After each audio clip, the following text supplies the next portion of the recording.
وعلى آله وأصحابه أجمعين، أما بعد، فأعوذ بالله من الشيطان الرجيم. بسم الله الرحمن الرحيم.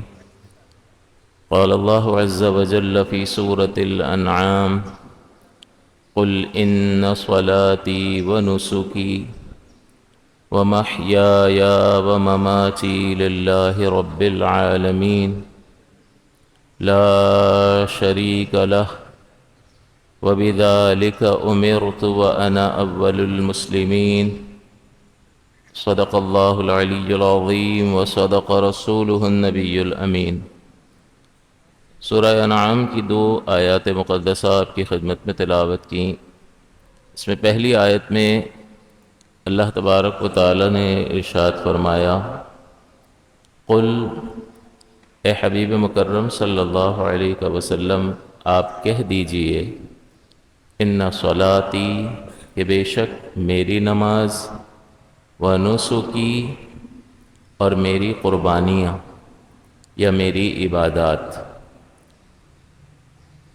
و محیایا، اور میرا جینا، و مماتی، اور میرا مرنا، للہ رب العالمین، اللہ رب العالمین کے لیے ہے.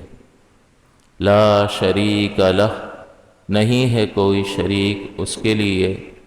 وبذالک امرت، اور مجھے اس ہی بات کا حکم دیا گیا ہے. وانا اول المسلمین، اور میں سب سے پہلا مسلمان ہوں. یہاں 4 باتوں کا ذکر ہوا. پہلی بات یہ کہ ارشاد فرمایا قل، آپ کہہ دیجئے. کہنے کا حکم ہوا نبی اکرم صلی اللہ علیہ وسلم. اور کیا کہنا ہے کہ میری نماز، میری قربانیاں اور میری عبادتیں اور میری پوری زندگی، یعنی میرا جینا اور میرا مرنا اس کے لیے ہے، للہ رب العالمین، اللہ رب العالمین کے لیے. وبذالک امرت، لا شریک لہ، نہیں ہے اس کا کوئی شریک. وبذالک امرت، اور مجھے اس ہی بات کا حکم کیا گیا ہے. وانا اول المسلمین، اور میں سب سے پہلا مسلمان ہوں. تو یہاں پہلی بات یہ کہ اللہ تعالیٰ نے یہ حکم ارشاد فرمایا کہ آپ ایسا کہیں، یعنی اعلان کریں. قل، آپ کہیں، یعنی اعلانیہ طور پر کہیں، اعلان کر دیں اس بات کا. اور 4 چیزوں کا بیان فرمایا: میری نماز، میری عبادات، قربانیاں، میرا جینا اور میرا مرنا اللہ رب العالمین کے لیے ہے. اس میں سب سے پہلا حکم یہ ارشاد فرمایا کہ آپ یہ کہہ دیں، یعنی اعلان کر دیں، جو کہ قل کا ترجمہ ہے. قل، آپ کہہ دیجئے. اس کا مطلب یہ ہوا کہ وہاں جو مشرکین مکہ تھے وہ طرح طرح کے مختلف قسم کے بتوں کی پوجا کرتے تھے، عبادت کرتے تھے. وہ ایک باطل عقیدے پر تھے. تو حضور کو حکم دیا جا رہا ہے کہ آپ اپنے صحیح عقیدے کا ان باطل عقائد رکھنے والوں کے سامنے اعلان کر دیں. اس کا مطلب یہ ہوا کہ عقائد حقہ کا اعلان کرنا لازم اور ضروری ہے، کہ جو آپ کے عقائد ہیں، جو حق پر مبنی ہیں، ان کا اعلان کرنا ضروری ہے باطل کے مقابلے میں. سب سے پہلی بات یہ. دوسری چیز یہ کہ ان صلاتی، میری نماز اللہ کے لیے ہے. واضح بات ہے، آسان سی بات ہے. بھئی ہماری نمازیں، ہماری عبادتیں کس کے لیے ہیں؟ تو ہر کوئی کہے گا بھئی اللہ کے لیے. وَنُسُكِ، نسک جو ہے وہ نسیکتن کی جمع ہے، اور اس کا مطلب ہوتا ہے قربانی. اس کا ایک معنی ہے قربانی. اور اللہ تعالیٰ نے نماز اور قربانی کو ساتھ ساتھ ذکر فرمایا ہے. چنانچہ سورہ کوثر میں دیکھیں اللہ تعالیٰ نے ارشاد فرمایا: اِنَّا أَعْطَيْنَاكَ الْكَوْثَرَ، کہ ہم نے آپ کو خیر کثیر عطا فرما دی. یعنی اتنا آپ پہ کرم کیا ہے کہ ہر خیر کی کثرت آپ پہ، آپ کو عطا فرمائی ہے. تو اب اس کا لازمی تقاضا کیا ہے کہ اس عطا جتنا شکر بھی ادا کیا جائے.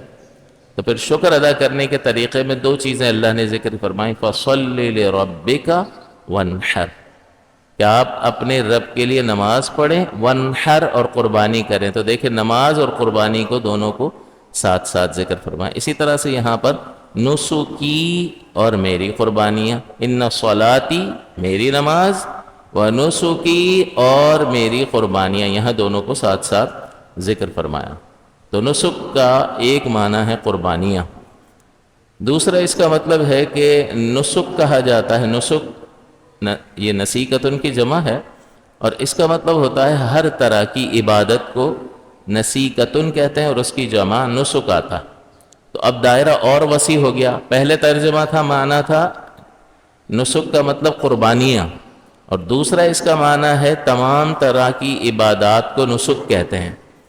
جیسا کہ عرب یہ کہتے ہیں کہ جو شخص عبادت گزار ہوتا ہے اس کو کہتے ہیں ناسکن، تو یہ نسیکتن نون سین اور کاف ہی سے اس میں فاعل کا لفظ ہے، یہ لغت سے دلیل ہو گئی۔ اور دوسری دلیل یہ کہ اللہ تعالیٰ نے حج کے جتنی بھی عبادات ہیں ان کو بھی نسک فرمایا ہے۔ حضرت ابراہیم علیہ السلام نے کعبے کی تعمیر وغیرہ فرما لی، پھر اللہ کی بارگاہ میں عرض کیا کہ ربنا تقبل منا انک انت السمیع العلیم، معروف دعا ہے، آپ کو یاد ہے کہ اے ہمارے رب ہماری طرف سے یہ قبول فرما، بے شک تو انک انت السمیع العلیم، تو ہی سننے والا ہے اور تو ہی علم والا ہے۔ اور پھر اس میں مزید یہ فرمایا وَأَرِنَا مَنَاسِكَنَا، اور سکھا دے ہمیں ہمارے مناسک۔ تو یہ نسکی، نسیکت المناسک، ہم کہتے ہیں نا مناسک حج، یعنی حج کی عبادات۔ تو یہ نسک کا ایک مطلب ہوتا ہے عبادات۔ اب دیکھیں حج میں قربانی بھی آ جاتا ہے، حج میں نمازیں بھی آ جاتی ہیں، حج میں طواف بھی آ جاتا ہے، رمی بھی آ جاتی ہے، اور صفا اور مروہ کی سعی بھی آ جاتی ہے، ساری چیزیں اس کے اندر آ جاتی ہیں، اور اس کو نسک کہا ہے۔ اس کا مطلب یہ ہے کہ نسک سے مراد تمام تر عبادات ہیں۔ تو اگر نسک سے مراد تمام تر عبادات ہوں تو اب ترجمہ کیا بنے گا؟ ان صلاتی و نسکی، کہ بے شک میری نماز اور میری ساری کی ساری عبادات، و محیایا و مماتی، اور میرا جینا اور میرا مرنا، للہ رب العالمین، اللہ رب العالمین کے لیے ہے۔ اس اللہ کے لیے ہے جو مالک ہے عالمین کا، جو پالنے والا ہے عالمین کا، جو پالنے والا ہے عالمین کا۔ تو میری نماز اور میری تمام تر عبادات بشمول قربانی کے، اور میرا جینا اور میرا مرنا اللہ رب العالمین کے لیے ہے۔ تو یہاں بھی جب ہم یہ دیکھتے ہیں کہ انسان یہی کہتا ہے کہ بھئی میری نماز اور ہر میری عبادت، ظاہر ہے کسی اور کے لیے عبادت کرے گا تو دائرہ اسلامی سے نکل جائے گا۔ لیکن اس کے بعد جو ارشاد فرمایا، اس میں ایک اور چیز اہمیت کی حامل ہے کہ جب نسک سے مراد تمام عبادات لیں گے تو پھر نماز بھی عبادت ہے اور نسک میں شامل ہے، تو پھر نماز کو پہلے ذکر کرنے کی حکمت کیا ہے؟ پھر تو یوں ہوتا کہ ان نسکی، کہ میری تمام تر عبادتیں للہ رب العالمین، میرا جینا میرا مرنا تمام اللہ رب العالمین کے لیے ہے۔ تو یہ نسک تمام عبادات کو کہتے ہیں، اور نماز بھی ایک عبادت ہے۔ پھر نماز کو علیحدہ سے پہلے ذکر کرنے میں حکمت کیا ہے؟ اس کو کیوں ذکر فرمایا؟ تو اس میں ایک فائدہ اور حکمت یہ ہے، جہاں اللہ کے احکام میں، اس کے بیان میں اتنی حکمتیں اور اتنے فوائد ہوتے ہیں کہ انسان ان کا اندازہ نہیں لگا سکتا، وہاں ایک حکمت یہ بھی ہے کہ اس سے نماز کی اہمیت کا اندازہ ہوتا ہے کہ تمام تر عبادات نسک میں شامل ہیں، اس کے باوجود نماز کو علیحدہ سے بھی ذکر کیا اور پہلے ذکر کیا تمام عبادات سے۔ پہلے نسک کا لفظ نہیں آیا اور پھر صلاتی کا لفظ نہیں آیا، بلکہ ترتیب کیا اللہ تعالیٰ نے بیان فرمائی، ان صلاتی و نسکی، کہ میری نماز اور میری تمام تر عبادات، و محیایا، اور میرا جینا، و مماتی، اور میرا مرنا، للہ رب العالمین، اللہ رب العالمین کے لیے ہے۔ اس کا مطلب اس میں نماز کا تمام عبادات پر ذکر کرنا علیحدہ سے یہ نماز کی اہمیت کو ظاہر کرتا ہے، اور تمام عبادات کے ذکر سے پہلے ذکر کرنا، بعد میں نہیں، پہلے ذکر کرنا تو علیحدہ سے ذکر کرنا نماز کی فضیلت کو ظاہر کرتا ہے، اور پہلے ذکر کرنا یہ نماز کی دوسری فضیلت کو ظاہر کرتا ہے۔ لہٰذا اس اعتبار سے دیکھنا چاہیے کہ جس چیز کو آپ کا رب اتنی اہمیت دے رہا ہے، ہمیں اس آیت کی روشنی میں اپنا محاسبہ کرنا ہے کہ ہم اس عبادت کو اہمیت دیتے ہیں یا نہیں دیتے ہیں۔ رمضان کا مبارک مہینہ آیا، مقدس مہینہ آیا، نمازیں شروع ہو گئیں، اب کیا اسی زندگی پر پلٹ جانا ہے؟ یا جس طرح سے اللہ تبارک و تعالیٰ اس عبادت کو اتنی اہمیت کے ساتھ ارشاد فرما رہا ہے، اس کو اس قدر اہمیت دینی ہے۔ تو اس اعتبار سے دیکھا جائے تو نماز کی اہمیت کا احساس ہوتا ہے۔ رحمت دو عالم صلی اللہ علیہ وسلم کو جب بھی کوئی مشکل اور پریشانی درپیش ہوتی، آپ نماز میں کھڑے ہو جاتے۔ ہم کیا کرتے ہیں؟ اپنے تعلقات کا استعمال کرتے ہیں، بھائی یہاں پھنس گیا ہوں، یہ پریشانی، یہ مصیبت ہے، ذرا دیکھ لو یار، کوئی ہے جاننے والا۔ اس میں کوئی برائی نہیں ہے، آپ اپنے ذرائع استعمال کر سکتے ہیں، کریں، کوئی مسئلہ نہیں ہے۔ لیکن نبی کریم صلی اللہ علیہ وسلم کا طریقہ کیا ہے کہ اللہ کی بارگاہ میں تو بظاہر کیا لگتا ہے یار یہ ایسے کھڑے ہو جانے سے، یوں کرنے سے، ایسے یوں سجدے میں، اس سے کیا ہوگا؟ کوئی جھوٹا کیس بن گیا ہے تو کیا جج معاف کر دے گا؟ اصل مسئلہ یہ نہیں ہے، اصل مسئلہ یہ ہے کہ آپ کسی کے پاس اپنے مسئلے کا حل لے کر اپنے مسئلے کے حل کے لیے جاتے ہیں کہ بھئی میری یہ پرابلم ہے، آپ ذرا دیکھو یار، تعلقات استعمال کرو، میں غلط کیس میں پھنس گیا ہوں، مجھے نکالو۔ اب مدد طلب کرتے ہیں کسی سے، وہ اپنی کیپیسٹی میں رہ کر، جتنی اس کی کیپیسٹی ہوتی ہے، اس کا اختیار ہوتا ہے، وہ آپ کے ساتھ اگر مضبوط تعلق ہوتا ہے تو آپ کے مسئلے کو حل کرنے کی کوشش کرتا ہے۔ لیکن حقیقت دیکھیں تو اس پوری کائنات میں کس کا حکم چلتا ہے؟ کس کا حکم چلتا ہے؟ عالمین کے رب کا حکم چلتا ہے۔ تو نبی کریم صلی اللہ علیہ وسلم کسی بھی پریشانی میں کہاں آ رہے ہیں کہ ساری کائنات کے ذرے ذرے پر اس کا حکم چلتا ہے، اور ہر دل پہ اسی کا راج ہے۔ تو جب اسی کا حکم چلتا ہے تو اس کی بارگاہ میں جھک جائے، اس کی تعظیم کرے تو مسئلہ حل ہوگا یا نہیں ہوگا؟ لیکن یہ اعتقاد ہو، اس اعتقاد کے ساتھ نبی صلی اللہ علیہ وسلم کی پیروی کا ارادہ ہو تو ضرور مسائل حل ہوتے ہیں۔ جیسا کہ میں نے آپ کو پچھلے درس میں بھی بتایا تھا کہ اللہ کے مبارک ناموں کی برکت یہ ہے کہ انسان کے مسائل حل ہو جاتے ہیں۔ دعائے ہم مکرب آپ کو بتائی تھی، چند الفاظ بتائے تھے کہ اگر صرف ان الفاظ کو انسان پڑھتا رہے تو اس کی مصیبتیں دور ہوتی ہیں، حالانکہ اس میں دعا کا تو کوئی لفظ تھا ہی نہیں۔ لا الہ الا اللہ رب العرش العظیم، لا الہ الا اللہ رب السماوات ورب الارض ورب العرش العظیم، اور لا الہ الا اللہ الحلیم العظیم۔ اب اس میں دعا کہاں ہے کوئی دعا؟ نہیں، اللہ کے ناموں کا ذکر ہے، بس حضور نے فرمایا یہ پڑھتے رہو تمہاری مشکلیں آسان ہوں گی۔ خالی الفاظ پڑھنے سے کیا ہوتا ہے؟ بھئی اس کی تعریف کر رہے ہیں جس کا راج چلتا ہے۔ تبارک الذی بیدہ الملک، بڑی برکت والی ہے وہ ذات جس کے ہاتھ میں ملک ہے، سلطنت اسی کی ہے۔ یسبح للہ ما فی السماوات و ما فی الارض، اس ہی کی تسبیح کر رہا ہے جو کچھ آسمانوں میں ہے اور جو کچھ زمین میں ہے۔ بندہ کہے یار چلو ہر ایک چیز تسبیح کرتی ہوئی، کافر کہاں کرتا ہے؟ کافر تو اس کو مانتا ہی نہیں ہے، وہ اس کی تسبیح کہاں کر رہا ہے؟ اور اللہ فرما رہا ہے جو کچھ آسمان و زمین میں اسی کی تسبیح کر رہا ہے۔ تو اگر سے وہ اپنی زبان سے نہ کرے لیکن اپنے وجود سے اللہ ہی کا پتہ دیتا ہے کہ میرا ایک بنانے والا ہے، اور مجھے اس طرز پر یہ جو نعمتیں عطا کی ہیں وہ اسی بنانے والے نے عطا کی ہیں، تو وہی بات ہے کہ فی کل شیء لہ آیۃ تدل علی انہ واحد، کہ ہر چیز میں ایک نشانی ہے جو یہ بتا رہی ہے کہ وہ واحد ہے اور یکتا ہے، لا شریک لہ، اس کا کوئی شریک نہیں ہے۔ تو لہٰذا آپ سب سے گزارش ہے، میں اپنے آپ کو پہلے کہتا ہوں اور پھر آپ سے گزارش کرتا ہوں کہ اس نماز کی پابندی کو ہاتھ سے نہ جانے دیں، اس کو ضائع نہ کریں۔ یہ بندے اور رب کے درمیان ایک تعلق کا نام ہے، اور بارہا آپ کو بتایا کہ بیٹھ کر کھڑے ہو کر نہیں پڑھ سکتے، بیٹھ جاؤ، حالانکہ قیام فرض ہے، بلا عذر بیٹھ کر پڑھے گا ہوگی ہی نہیں نماز، لیکن تم معذور ہو بیٹھ جاؤ، بیٹھ نہیں سکتے لیٹ جاؤ، اشارے سے پڑھ سکتے ہو، اعضاء کو حرکت نہیں دے سکتے، اشارے سے پڑھ لو۔ بھئی اتنا کیا ضروری ہے یہ بندے اور رب کا تعلق ہے کہ جس کو قائم ہونا ضروری ہے. اس بندے کی توجہ خالق کی طرف دن میں 5 بار ہونا لازم اور ضروری ہے. جیسے ہی پہر بدلے سارے کام چھوڑو اور اس کی طرف آ جاؤ.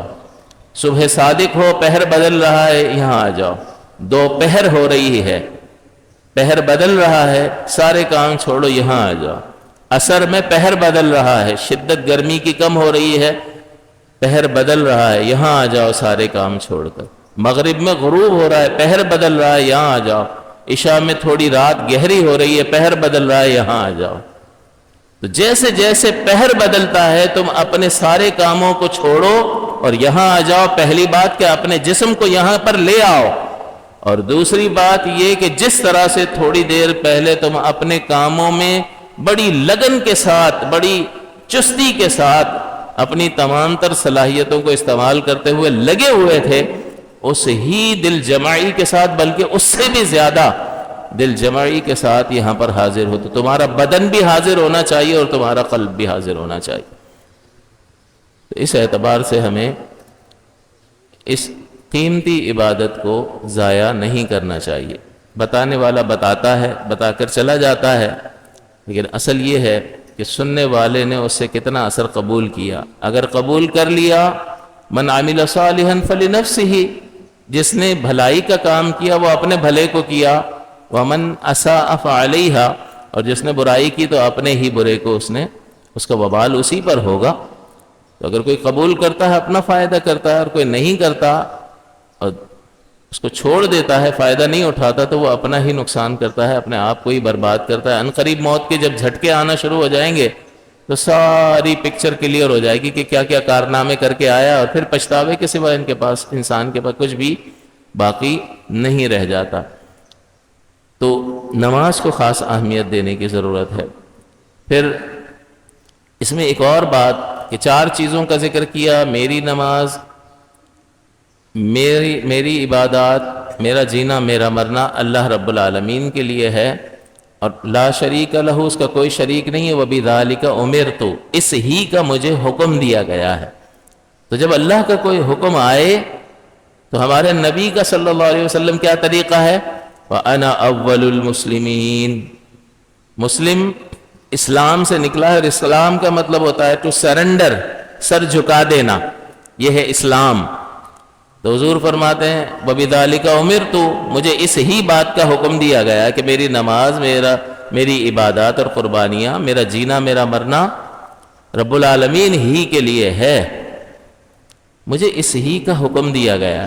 حکم دیا گیا تو کیا ہے یا نہیں کیا ہے؟ کیا ہے. وَأَنَا أَوَّلُ الْمُسْلِمِينَ، اور میں سب سے پہلا سر جھکانے والا ہوں. اس کا مطلب یہ ہے کہ جب اللہ کا کوئی حکم آئے تو ایمان کا تقاضا کیا ہے، اور نبی کی محبت کا تقاضا کیا، اور اتباع رسول کا تقاضا یہ ہے کہ اول لمحے میں سر جھکا دیا جائے. او جی کر لیں گے، بڑی زندگی پڑی ہے،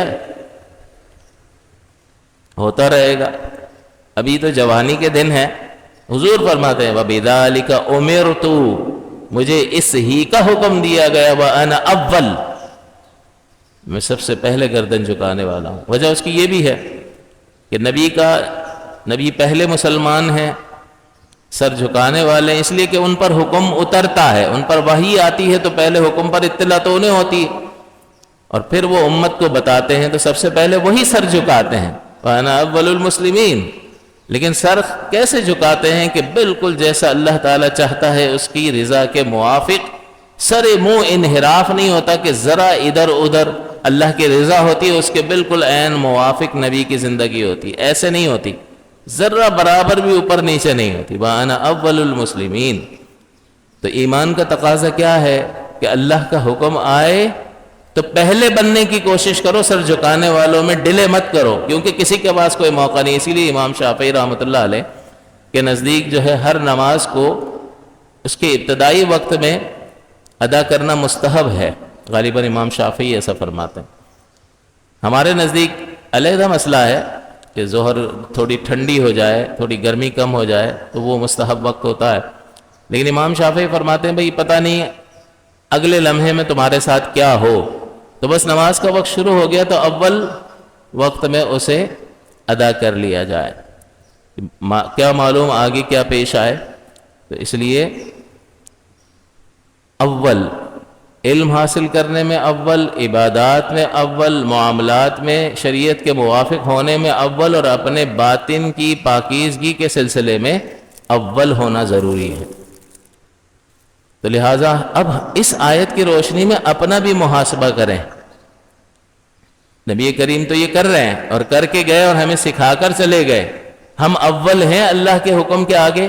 نہیں.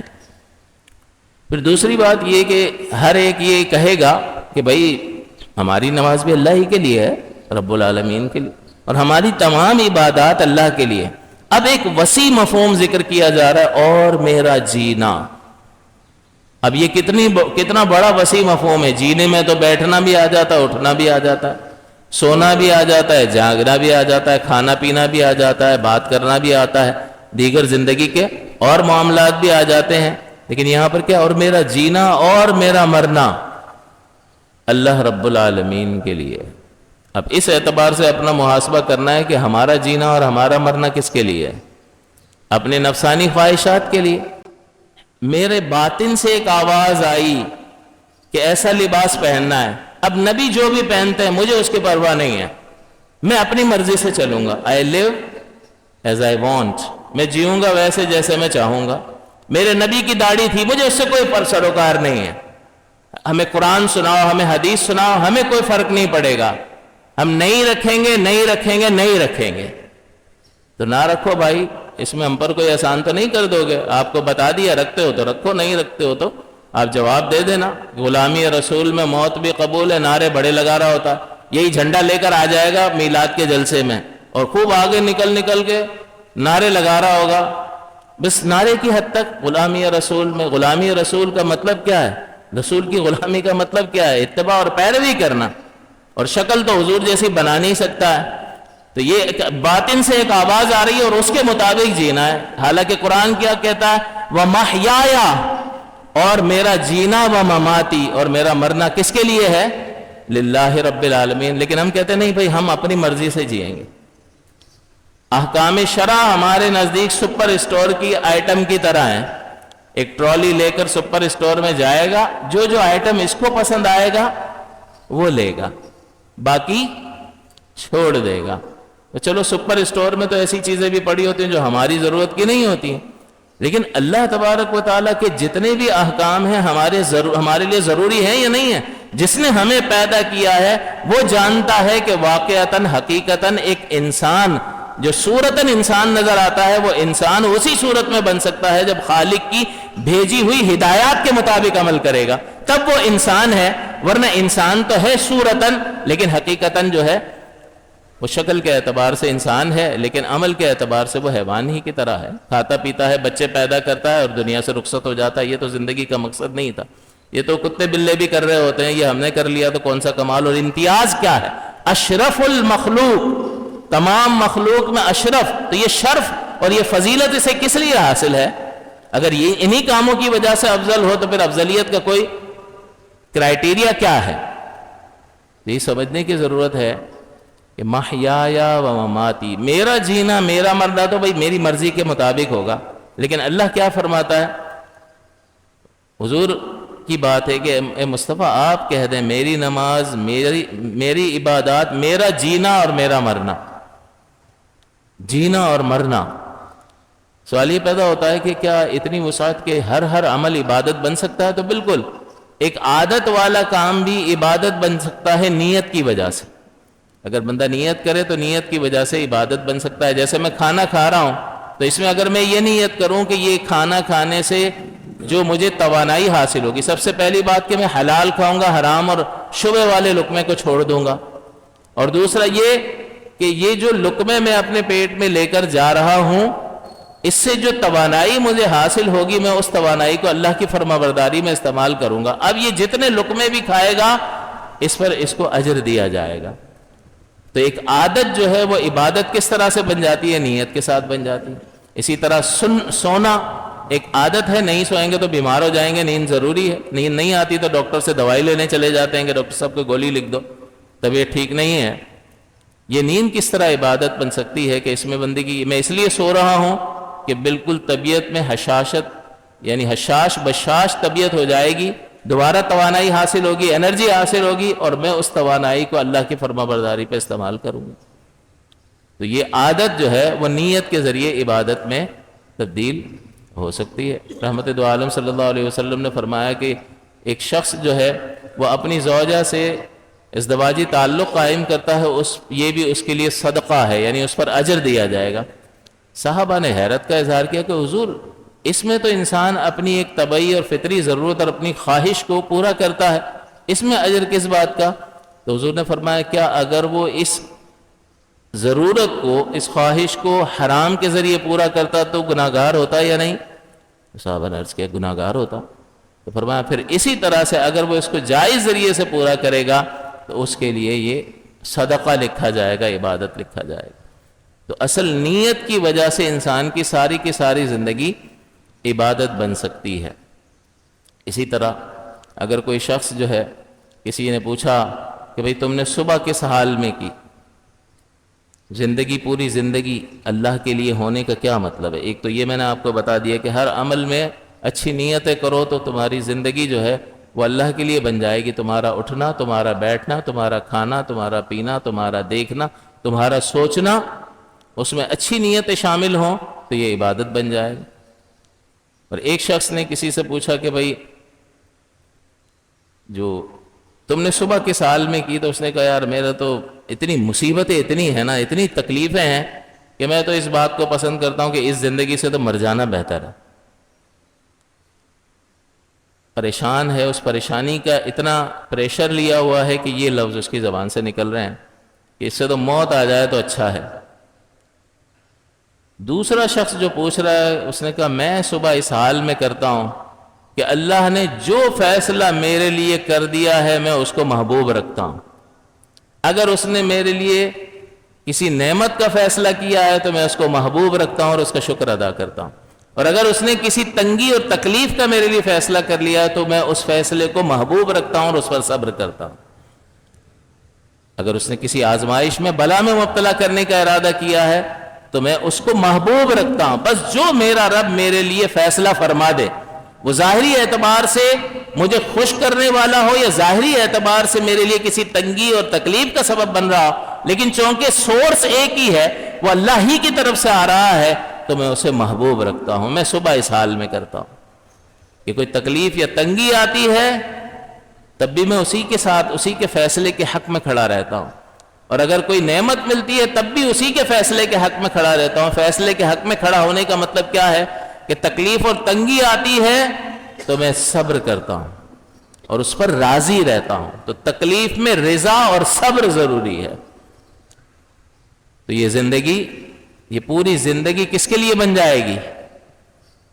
پھر زبان سے بیمار بھی ہو جائے کسی کو بتائے گا بھی نہیں کہ مجھے یہ ہو رہا ہے، کیونکہ وہ میں اس کو محبوب رکھتا ہوں جو اس نے میرے لیے فیصلہ کر دیا ہے۔ تو بس اب محبوب رکھتا ہے تو پھر شکایت کس بات کی؟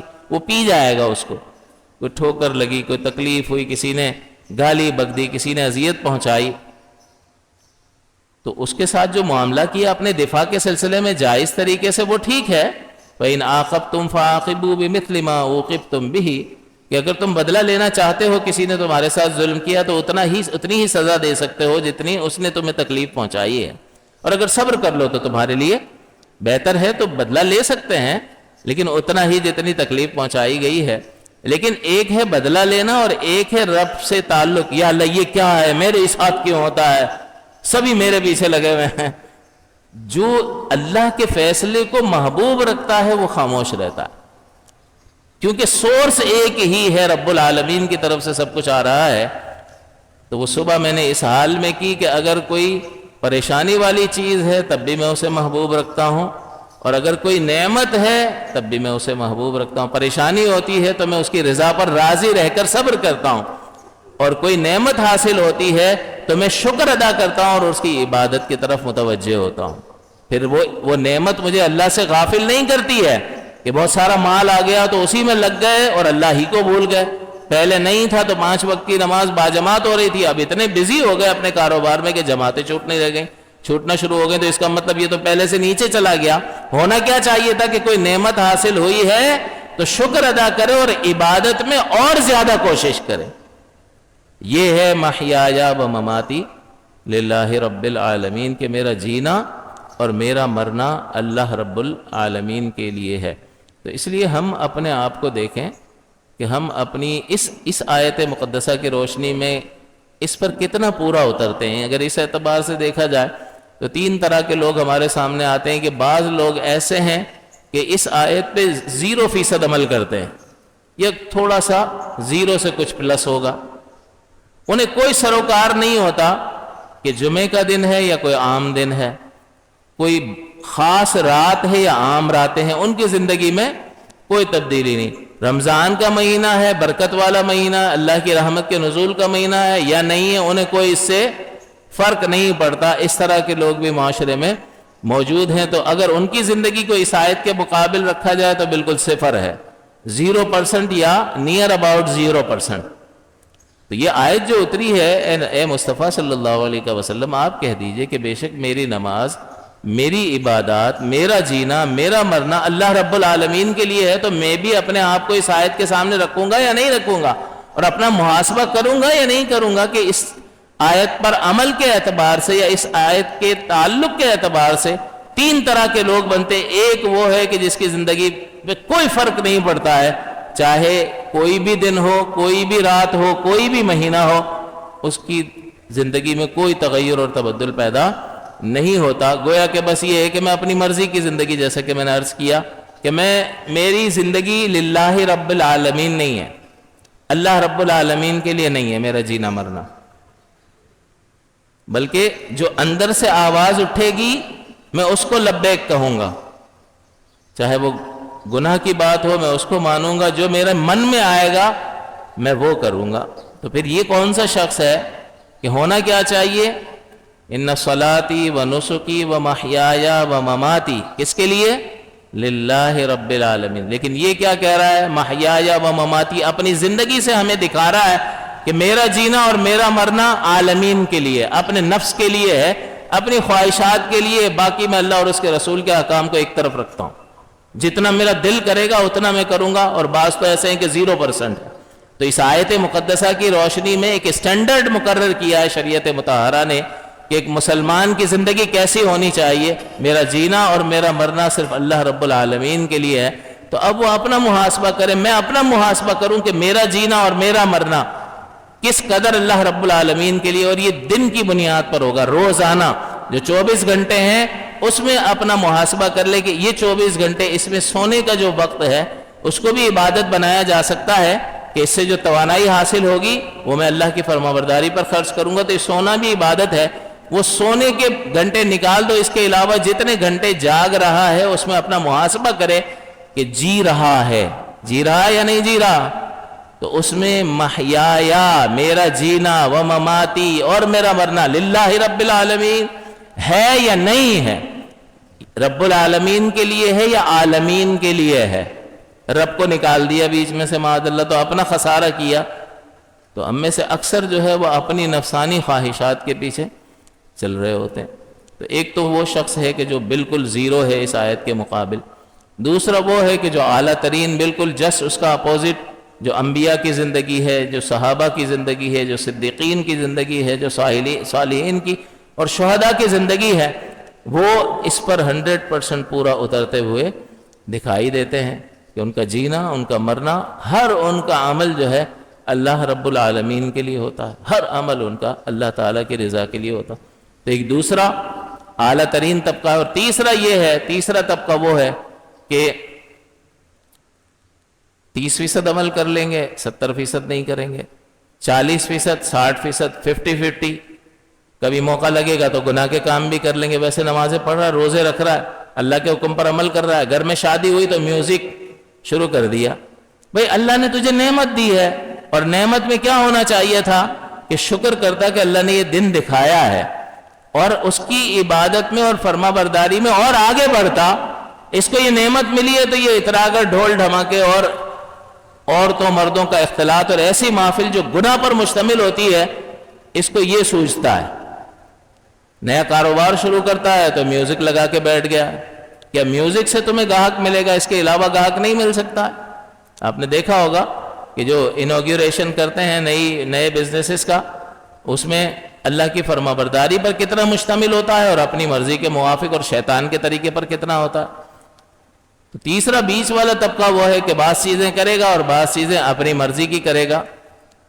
تو ہونا کیا چاہیے کہ پوری کی پوری زندگی اور ہر عمل جو ہے، اٹھنا بیٹھنا، کھانا پینا، سونا جاگنا، گفتگو کرنا، سوچ اور فکر، لباس کا پہننا، اپنے گھر والوں کے ساتھ معاملات کرنا، اس میں ہر چیز میں شریعت کو پیش نظر رکھے گا اور حسن نیت کے ساتھ ہر چیز کرے گا، تو پھر اس کی ساری زندگی جو ہے وہ نیکی اور عبادت سے تعبیر ہوگی. ایک شخص جو ہے وہ کماتا ہے، گھر میں لا کر سب کی ضروریات کو پورا کرتا ہے، لیکن وہ بس کر رہا ہوتا ہے. ایک کولو کا بیل ہے جو کما کے لاتا ہے اور سب پہ خرچ کرتا رہتا ہے، لیکن یہ نیت نہیں کرتا کہ بھئی میں یہ اس لیے کر رہا ہوں کہ اللہ نے مجھ پر یہ واجب کیا ہے اور میں اللہ کے اس واجب کو پورا کر رہا ہوں. تو جب نیت کرے گا تو اجر پائے گا. ایک عادت ہے، عادت کو عبادت نیت کے ساتھ بنایا جاتا ہے، ورنہ عادت ہی رہتی ہے. جیسے ڈائٹنگ کرنا، اس میں کھانا پینا چھوڑ دیتا ہے یا نہیں چھوڑ دیتا آدمی، لیکن اگر اس میں عبادت کی نیت کر لے کہ میں اللہ کے لیے اس پورے وقت میں ان 3 کاموں سے رک جاؤں گا، تو اب بھی ڈائٹنگ ہی ہے، لیکن یہ ڈائٹنگ عبادت ہے یا نہیں ہے؟ تو یہ عادت عبادت میں تبدیل ہو گئی نیت کی وجہ سے. اور ایک ایسا شخص ہے کہ جو عبادت بھی کر رہا ہے لیکن اس میں نیت کا کوئی دخل ہی نہیں ہے، تو پھر عادت ہی رہ جاتی ہے، عبادت نہیں بن سکتی. یا عبادت بھی بغیر نیت کے وہ عادت ہی کہلاتی ہے. جیسا کہ ہم ہر چیز میں نیت کرتے ہیں یا نہیں کرتے؟ نیت کرتا ہوں میں، تو یہ کیا ہے نیت؟ بعض چیزوں میں جیسے تیمم میں نیت کرنا فرض ہے، کرے گا نہیں تو تیمم ہوگا ہی نہیں. وضو میں نیت کرنا سنت ہوتا ہے، نماز میں نیت کرنا فرض ہے، شرط میں سے ہے. یعنی نیت دل کے ارادے کو کہتے ہیں. تو نیت کا بڑا دخل ہوتا ہے کہ بھئی یہ عمل آپ کیوں کر رہے ہو، کس لیے کر رہے ہو، کس کے لیے کر رہے ہو. تو اس میں استحضار ہو جاتا ہے، نیت بات حاضر ہو جاتی ہے کہ بھئی یہ کام میں اللہ تعالیٰ کے لیے کر رہا ہوں. تو اس آیت مقدسہ کی روشنی میں ہمیں یہ دیکھنا چاہیے کہ ان 3 کیٹیگریز میں سے ہم کون سی کیٹیگری میں آتے ہیں. تو زیادہ تر لوگ جو ہے وہ 20 والی کیٹیگری میں آتے ہیں کہ 30% عمل کر لیا، 60% چھوڑ دیا، 70% چھوڑ دیا، 40 اور 60 50-50 کر لیا، اور بہت سارے احکام اور اعمال کو معاذ اللہ اٹھا کے ردی کی ٹوکری میں پھینک دیا. اللہ اس کے رسول کے احکام کی کوئی قدر و منزلت نہیں ہے، اس لیے کہ کچھ سکھایا ہی نہیں گیا، گھر سے کوئی تربیت ہی نہیں ہوئی. بڑوں کے ہاتھ میں آئے تو بڑے جو کر رہے تھے وہی سیکھا، اور وہ شریعت پر عامل نہیں تھے، لہذا شریعت سیکھنے کے لیے ملی ہی نہیں، اور اس کی اہمیت دل میں پیدا ہی نہیں ہوئی کہ اصل جو ہے اللہ کے حکم کی اہمیت کیا ہوتی ہے. تو جب وہ اہمیت پیدا نہیں ہوئی تو اہمیت پیدا ہوتی ہے تو انسان لپکتا ہے اور اس کو حاصل کرنے کی کوشش کرتا ہے. اسکول جائیں گے، کالج جائیں گے، مختلف قسم کی ڈگریز حاصل کریں گے. کیوں؟ اہمیت پیدا ہے. جب اہمیت پیدا ہو گئی تو فیسیں بھی بڑی بڑی دے رہے ہیں اور اپنا آرام داؤ پر لگا کر راتیں جاگ کر بھی پڑھائی کر رہے ہیں. وجہ کیا ہے؟ کہ اہمیت کا احساس ہے کہ اس سے زندگی آسان ہو جائے گی، اچھی جاب لگ جائے گی اور زندگی پرسکون گزر جائے گی، کسی کے آگے ہاتھ نہیں پھیلانا پڑے گا. تو جب اہمیت اور فوائد کا احساس ہوتا ہے تو پھر ایکشن کچھ اور ہوتا ہے، اور اہمیت کا احساس ہی نہ ہو تو پھر ایکشن ہوتا ہی نہیں ہے. تو دین سے لا تعلقی کی وجہ کیا ہے؟ کہ دین کی اہمیت کا احساس ہی نہیں ہے. احساس ہو جائے تو بہت کچھ ہو جاتا ہے. دین اہم ہے، کون انکار کرے گا؟ آپ میں سے کوئی مسلمان انکار نہیں کرے گا. ہاں دین تو اہم ہے نا، دین نہیں اہم ہوگا تو کون اہم ہوگا؟ بھئی اس کا تمہیں احساس بھی ہے، پتہ تو سب ہے، لیکن احساس ہے، فیل کرتے ہو اس کو؟ فیل کرو گے تو عمل کر پاؤ گے، دین کو اہمیت دے پاؤ گے، دین سے اپنے تعلق کو مضبوط رکھ پاؤ گے. صرف رمضان کے نمازی نہیں بنو گے، بلکہ ساری زندگی جو ہے تمہاری ساری کی زندگی جو ہے وہ اللہ رب العالمین کے لیے ہوگی. اگر اہمیت کو سمجھو گے اور اہمیت کا احساس نہیں ہوگا تو صرف معلومات ہوگی، تو معلومات پر عمل نہیں ہوتا. معلومات تو بہت ساری ہوتی ہیں. اللہ تعالیٰ نے دیکھیں والدین کا فرمایا والدین کے ساتھ احسان کرو، پھر ماں کا علیحدہ سے ذکر فرمایا کہ اس نے تمہیں حمل کی صورت میں بوجھ پر بوجھ برداشت کرتے ہوئے تمہیں اٹھائے رکھا، اور پھر مشقت سے پیدائش کے بعد تمہیں دودھ پلاتی رہی. اور تمہارا دھیان رکھتی ہے، سارا کچھ یہ کیوں بتایا جا رہا ہے؟ کہ آپ کو نہیں پتا ماں دودھ پلاتی ہے اور وہ حاملہ ہوتی ہے تو 9 مہینے تک اس کو تکلیف اٹھانی پڑتی ہے، کسی کو آپ کو پتا نہیں ہے کیا؟ پھر اللہ نے کیوں ذکر فرمایا قرآن میں؟ معلوم بات کو ذکر کیوں فرمایا؟ احساس دلانے کے لیے۔ ماں باپ بھی کہتے ہیں نا، کبھی ناراض ہوتے ہیں تو بیٹا تو اتنی بدتمیزی کر رہا ہے، اس طرح کا سلوک ماں باپ کے ساتھ کر رہا ہے، دیکھ ہم نے تیرے ساتھ کیا، تیرے لیے کیا کیا تکلیفیں اٹھائی ہیں، تو اس کو پتا نہیں ہے کیا؟ اس کو سب پتا ہے، وہ خود دیکھ بھی رہا ہے، ہو سکتا ہے خود بھی باپ ہو سکتا ہے وہ عورت خود بھی ماں ہو، وہ سب دیکھ رہے ہوتے ہیں، پتا سب ہوتا ہے، تو بتا کیوں رہے ہیں جب پتا ہے؟ تو اس بتانے کا کیا فائدہ ہوگا؟ اس بتانے سے اگر احساس پیدا ہو گیا تو پھر کہے گا کہ اعتراف پیدا ہوگا، اور اعتراف کے نتیجے میں احسان مانے گا اور احسان مند رہے گا، احسان فراموش نہیں بنے گا۔ تو احساس کی بات ہوتی ہے، اگر یہ احساس پیدا ہو جائے تو پھر انسان کی زندگی میں تبدیلی پیدا ہوتی ہے۔ تو ہم یہ غور کرنا چاہیے کہ ان 3 کیٹیگریز میں سے ہم کس کیٹیگری میں آتے ہیں۔ بالکل 0% ہے اس آیت کے مقابلے میں، اس آیت کے مضمون کے موافق نہیں، یا ایسی زندگی ہے کہ ہمارا ہر عمل اللہ کی رضا کے لیے ہے، تو نور علی نور ہے۔ اللہ تعالیٰ سب کے ساتھ یہ معاملہ فرما اور ہر ایک کو اس بات کی توفیق عطا فرما۔ اور ایسے ہے کہ بعض چیزیں کر لیتے ہیں اور بعض چیزیں چھوڑ لیتے ہیں، تو یہ بھی اس آیت کے مفہوم کے عین موافق نہیں ہے۔ اللہ تعالیٰ یہ فرماتا ہے، قل اے پیارے مصطفیٰ آپ کہہ دیجئے، ان صلاتی کہ بے شک میری نماز، و نسکی اور میری عبادات اور قربانیاں، و محیایا اور میرا جینا، و مماتی اور میرا مرنا، للہ رب العالمین اللہ رب العالمین کے لیے۔ تو ہم سوچ لیں کہ ہمارا جینا اور مرنا عالمین کے لیے ہے یا عالمین کے رب کے لیے ہے۔ سعادت مندی اسی میں ہے کہ ہماری زندگی رب العالمین کے لیے ہو۔ اللہ تعالیٰ مجھے اور آپ کو اس پر عمل کی توفیق عطا فرمائے، آمین۔